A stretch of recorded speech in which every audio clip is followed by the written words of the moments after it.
Open Water was released in 2003. This is directed by Chris Kentis, written by Kentis, with a cast including Blanchard Ryan, Daniel Travis, and various others. And it sounded quite interesting. It's also apparently loosely based on a true story of Tom and Eileen Lonergan in the 90s. I wasn't aware of that. I didn't go into this with any expectations.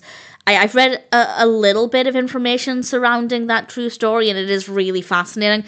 But certainly I went into this with no knowledge, and it really didn't deliver. It's about two divers who are stranded at sea, and there's something lurking in the water. Because I'm very scared of open water, I can feel very scared with this kind of film. They can be really powerful for me, and I felt basically nothing. I was enjoying some of the shots of the water. We do have some beautiful shots of the water, some great lighting, some really lovely footage, some great camera work. I was enjoying that aspect.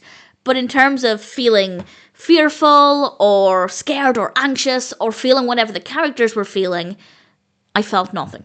And that meant it was a really boring experience. It does pick up towards the end, but by that point, I was so fed up of being bored that I didn't fully appreciate where it went in the end because I'd just been dragged along so much. So credit where it's due, it does get better, but for me it's too little too late. It is very, very slow, very, very boring. The performances are decent. I have no problems there. The characters are believable. They're well written. And as I said, we do have some beautiful shots of the water. But in a way, because I was enjoying that aspect, it kind of took away from the potential scariness. Now, I'm not saying they shouldn't have good shots of the water to make it scarier, but because it wasn't scary and it was boring, I was allowing myself to see the beauty in the water and to enjoy the camera work and the visual aspect. And that, for me, made it even less scary. So had it actually been a decent story and well executed, I would have still appreciated the camera work, but I wouldn't be focusing on it because I would be too busy focusing on the good stuff.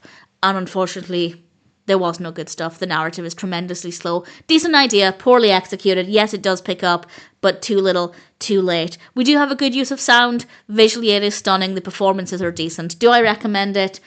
If you're looking for something to put on in the background while you're doing other things, give it a go. It's not annoying. There's nothing wrong with it. Visually, it's a good experience. It's quite a calm experience, more so than I was expecting. Again, it does pick up, but by that point, I'd kind of given up with everything. So it does get there. Maybe as background company, if you tune in and out of it, you won't be so bored by the time you get to the decent stuff. You might be able to appreciate it more than I did because you won't be so fed up by that point. And in the meantime, you can enjoy occasionally glancing at the beautiful imagery. So, gorgeous water, decent performances, good use of sound.